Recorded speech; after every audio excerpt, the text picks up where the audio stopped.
The first habit, morning sunlight exposure. Within the first 30 to 60 minutes of waking, get outside, no sunglasses, no glass between you and the light.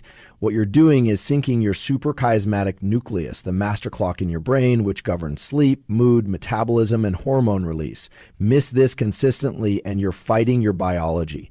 Get this right for 21 days and your sleep improves, your energy stabilizes, and your motivation system becomes prime. Second habit, deliberate cold exposure. It sounds uncomfortable, and that's the point. Cold showers or cold plunges activate your norepinephrine system. That's the molecule of alertness, focus, and resilience. When you voluntarily put yourself into controlled discomfort, your brain adapts. You become more stress resilient, not just to cold, but to life. This builds mental toughness at the molecular level. Third, 10 minutes of focused breath work, specifically physiological size, 2 quick inhales through the nose, 1 long exhale through the mouth. Do this once a day. This downregulates your autonomic nervous system. It reduces cortisol, lowers your heart rate, and tells your brain, I am safe. When your body feels safe, your mind becomes clear. Clarity leads to better decisions. Better decisions create better lives. Fourth, habitual movement. I'm not talking about going to the gym for 2 hours. I'm talking about 30 to 45 minutes of walking, ideally outside, ideally unbroken. Walking is one of the most neurologically restorative activities we know. It enhances neuroplasticity. It clears out mental fog. It also regulates your emotions by modulating activity in the prefrontal cortex. Walk every day for 21 days, and you'll notice your thoughts reorganizing themselves. Fifth, deliberate gratitude practice. And no, this isn't just about thinking positive. It's about activating the brain areas involved in pro-social behavior and emotional regulation, areas like the anterior cingulate cortex and the medial prefrontal cortex. The most powerful gratitude practices involve receiving or recalling a story where someone else helped someone else. That format bypasses your skepticism and taps into deep emotional circuitry. Do this in writing or reflection for just a few minutes a day. And sixth, dopamine discipline. This one is critical. For 21 days, restrict your access to artificial dopamine spikes, endless scrolling, junk food, compulsive email checking. Dopamine isn't just about pleasure, it's about motivation. When you overstimulate it, you numb the system. When you fast from those spikes, your baseline dopamine rises, your drive returns, and you start craving things that actually serve you. This habit alone can reignite your life direction. Now, here's the truth. None of these habits will change your life if done once or twice, but do them daily for 21 days, and you begin to reshape the architecture of your brain. You create new neural pathways. You hardwire resilience. You don't just become better, you become different. You become the kind of person who moves through life with clarity, control, and deep internal strength. Let's start with something deceptively simple but biologically profound. Morning sunlight exposure. Within the first 30 to 60 minutes of waking, you need to get outside and allow natural sunlight to hit your eyes. Not through a window, not with sunglasses. I'm talking about direct light entering your retina, which then signals the suprachiasmatic nucleus, your brain's master clock, that it's daytime. This isn't just about waking up. It's about syncing your entire body to the Earth's natural rhythms. That light exposure initiates a biological cascade, cortisol release at the right time, body temperature rise, mental alertness, and even metabolic alignment. Your mood stabilizes. Now let's talk about something that will challenge you, but that's exactly why it works. Cold exposure. This doesn't mean plunging into ice baths for hours or punishing your body. Even just 1 to 3 minutes of a cold shower, enough to make you reflexively gasp, is enough to activate a profound neurochemical shift. When you deliberately expose yourself to cold, your body releases norepinephrine, a molecule that heightens alertness, improves mood, and primes the brain for focus. But here's where it gets more interesting. The cold doesn't just make you alert in the moment. It trains your nervous system to handle stress more efficiently throughout the day. You're essentially rehearsing discomfort, and your brain learns that you can stay calm, aware, and in control when things get hard. Over time, this builds what's called top-down control. Your prefrontal cortex gets better at regulating your limbic system, the emotional center of your brain. That means fewer overreactions, better decision-making, and more mental resilience. And the key is that this stress is voluntary. You choose to step into discomfort. That simple choice rewires how you relate to every other form of stress in your life. Do this consistently for 21 days, and you're not just tolerating discomfort, you're training your brain to perform under pressure. You're converting discipline into identity. Your breath is the one system in your body that is both automatic and voluntary, and that makes it a powerful tool for changing your internal state in real time. One of the most effective science-backed tools for regulating your nervous system is something called the physiological sigh. It's not just breath work. It's a biological reflex your body naturally uses in moments of stress or after crying. You take 2 quick inhales through the nose, followed by 1 slow, extended exhale through the mouth. That pattern offloads carbon dioxide more efficiently than almost anything else, and it signals your brain that the threat has passed. And what's incredible is that with just 1 to 3 rounds of this, you can reduce your heart rate, lower cortisol levels, and shift out of a sympathetic fight or flight state into a parasympathetic rest and digest mode in less than a minute. To do this for just 5 to 10 minutes daily, especially during transitions, high stress moments, or as part of a morning or evening routine. And you're not just calming down, you're training your nervous system to respond with control instead of reactivity. This kind of breath work directly activates prefrontal cortical circuits that govern rational decision-making and emotional regulation. Over 21 days, this simple act of conscious breathing becomes more than a tool, it becomes a reflex, a built-in system for self-regulation. And in a world that constantly pulls your attention and triggers your stress response, having that control in your back pocket is not optional. It's foundational. Movement is not optional for the brain. It's not just about physical health. It's one of the most direct levers we have to change our mental and emotional state. And the most underestimated form of this, walking. I'm not talking about high-intensity interval training or marathon runs.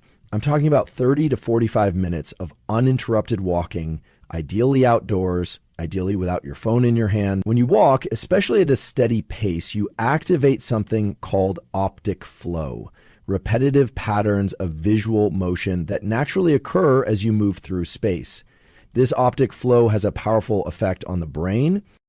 It reduces activity in the amygdala, the brain's threat detection center, and increases coherence in the prefrontal cortex, the area responsible for planning, emotional regulation, and cognitive control. It's like a neurological reset button. You've probably noticed that your best ideas come when you're walking. That's not random. It's your brain entering a dynamic state of rhythm, creativity, and problem solving. Over the course of 21 days, walking daily begins to build long-term changes in the hippocampus and other regions tied to learning and memory. Neuroplasticity increases, stress levels drop, emotional regulation improves. And because the barrier to entry is so low, no gear, no gym, no perfection, it becomes one of the most sustainable tools you can use. It's simple, but don't confuse that with insignificant. Movement is medicine for the mind. Gratitude, when practiced correctly, is not just a feel-good exercise. It's a powerful neural intervention. But here's the mistake most people make. They try to force themselves to feel grateful by listing things they think they should appreciate. That's not what shifts brain chemistry. What actually works, what the neuroscience shows, is receiving or witnessing a story of authentic gratitude where one person genuinely helps another, and that act is acknowledged emotionally. When you take in that kind of story, even if you weren't involved, it activates specific brain regions, the anterior cingulate cortex and the medial prefrontal cortex. These are the areas tied to empathy, emotional regulation, and pro-social behavior. They help lower stress, build resilience, and enhance connection, not just with others, but with your own internal state. You start to see your life differently. The nervous system calms, and the brain shifts out of a self-protective survival mode and into a state of openness and clarity. Just 2 to 3 minutes a day, reflecting, journaling, or even listening to these stories can begin to rewire how you interpret your experiences. Over 21 days, this consistent activation of gratitude circuits leads to changes in baseline mood, motivation, and your overall sense of purpose. You don't just feel more positive, you perceive your world through a different lens. And that perceptual shift is what rewires your long-term behavior. Dopamine's not just about pleasure, it's about motivation, drive, and pursuit. It's the molecule that makes you want to take action. But there's a catch. When dopamine is spiked too frequently by artificial means, endless scrolling, ultra-processed food, constant novelty, you start to desensitize the very system that helps you stay motivated. Your baseline dopamine drops, and suddenly things that used to inspire you feel flat, meaningless. This is where dopamine discipline becomes critical. For 21 days, the goal is to reduce or eliminate those unnatural high-frequency spikes. Social media binges, impulsive screen time, junk dopamine loops. What happens when you do this is profound. At first, you may feel bored or restless, but then something shifts. Your baseline dopamine begins to reset. You start finding pleasure in effort again. You become more focused, more resilient, and more capable of deep work.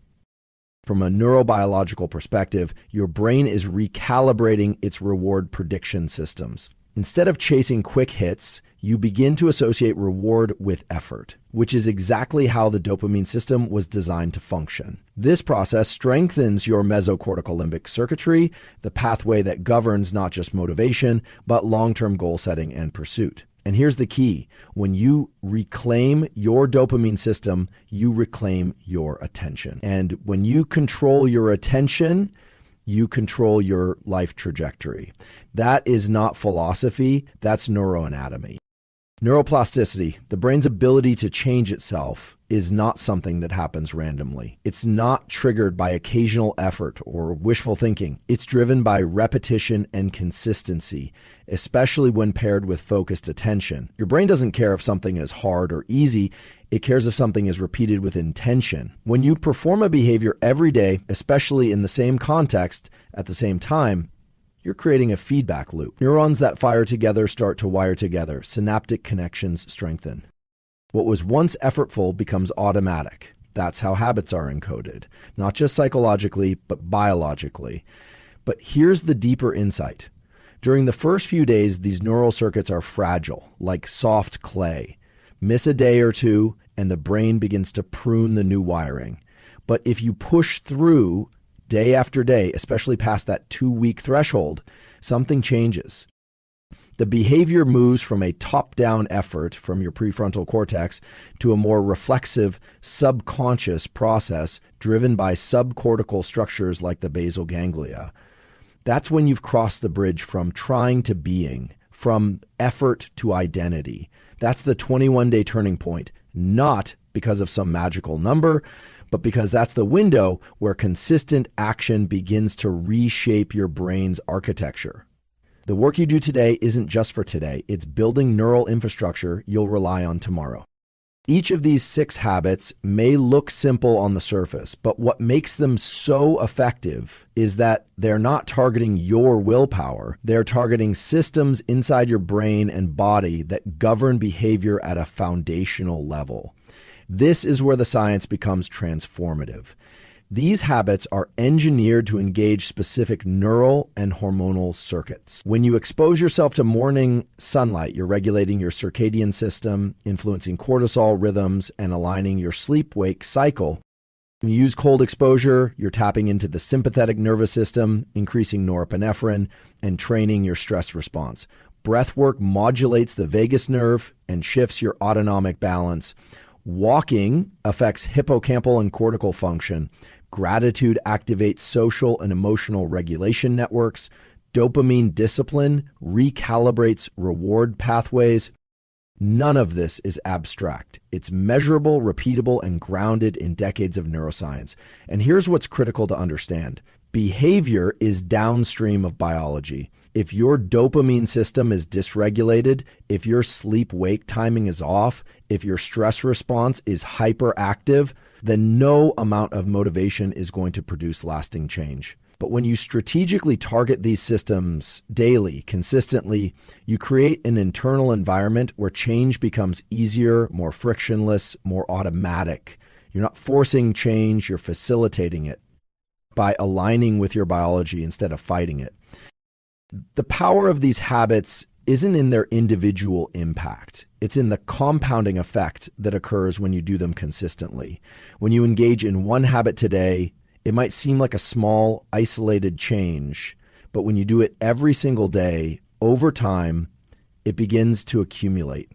The brain thrives on consistency, and every small action you take creates a ripple effect. For example, those few minutes of morning sunlight each day don't just help you sleep better tonight. They start to change how your body responds to stress, how well you focus, and how much energy you have throughout the day.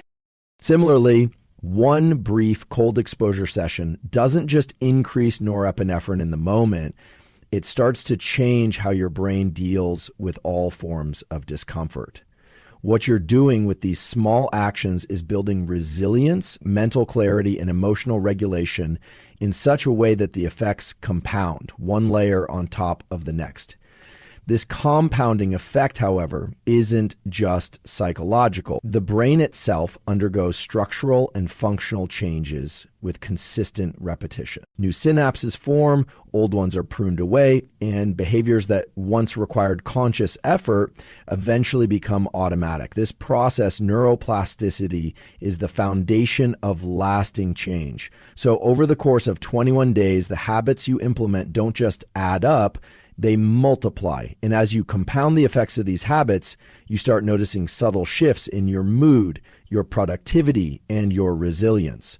You won't necessarily see it day to day, but at the end of the 21 days, you'll look back and realize that the changes aren't just superficial, they're foundational, permanent shifts in the way your brain and body respond to the world around you. The beauty of these habits lies in the compound effect they create over time. You might not see dramatic shifts after a day or even a week, but over 21 days, the results are undeniable. Your brain is wired to respond to repeated behaviors. It's how you've learned everything from walking to reading to playing an instrument. The more you repeat a behavior, the more it becomes embedded in your neural architecture. These small daily habits are no different. When you get outside for sunlight exposure each morning, you're not just adjusting your circadian rhythm for today, you're reinforcing a process that improves your focus, mood, and energy long term. Each time you expose yourself to cold, it doesn't just boost your alertness in that moment, it strengthens your capacity to handle stress and increases your overall resilience. And each time you engage in breath work or a short walk, you're not just lowering your cortisol for a few minutes. You're increasing your brain's neuroplasticity and emotional regulation, improving the long-term efficiency of the pathways that govern everything from decision-making to emotional control. The more consistent you are, the more you strengthen these neural pathways until they become automatic. What was once a conscious effort, forcing yourself out of bed to get sunlight, deliberately braving a cold shower, remembering to practice gratitude, becomes something that is woven into your day-to-day life without thinking. And as you compound these habits, your brain begins to shift. It becomes wired not for stress, but for adaptability and resilience. Your capacity for focus, your ability to manage your emotions, your drive for meaningful tasks, all of this starts to elevate. Over 21 days, the changes accumulate in ways that may feel small day by day, but are profound in the long run. By the end of that period, you'll realize that these small daily actions have laid a new foundation for how you approach your day, how you think, and ultimately how you live. The most profound aspect of these habits is that they do more than just make you feel better. They fundamentally change who you are. Each of these habits operates on a deep level, influencing how your brain perceives the world and how you interact with it. The key point here is that transformation isn't about adding new things to your life. It's about reshaping your internal processes so that you become the person who automatically responds in healthier, more productive ways. When you practice morning sunlight exposure, you're not just aligning your sleep patterns, you're creating a foundation of clarity and energy that permeates your day. When you engage in cold exposure, it's not just about enduring discomfort, it's about rewiring your brain to respond to stress in a more controlled, resilient manner. These actions, small as they are, don't just enhance your current state, they elevate your baseline. They shift your neurochemistry, your hormones, your neural circuits, and ultimately your identity. Over the course of 21 days, you begin to see yourself differently. You don't just become someone who has good habits. You become the type of person who moves through life with clarity, focus, and self-regulation. Someone who can handle stress, take on challenges, and make deliberate decisions with ease. You're building an internal structure where motivation isn't something you have to summon. It's something that flows naturally because your brain is